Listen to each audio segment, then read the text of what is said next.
Mumbai Pune एक्सप्रेसवरच्या food मॉलवरती मी हा पदार्थ खाल्ला होता.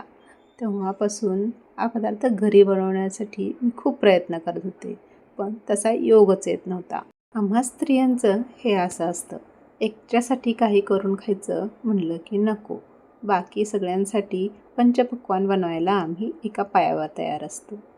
शेवटी काल हा योग आला, कारण मुलाला काल सुट्टी होती आणि इव्हनिंग स्नॅक्समध्ये हा पदार्थ बनवण्याचं ठरवलं. तसा पदार्थ साधाच असला तरी पोटभरीचा आणि चटपटीत आहे. त्याच्यासाठी मी इथं कांदा, टोमॅटो, कोथिंबीर कट करून घेतली.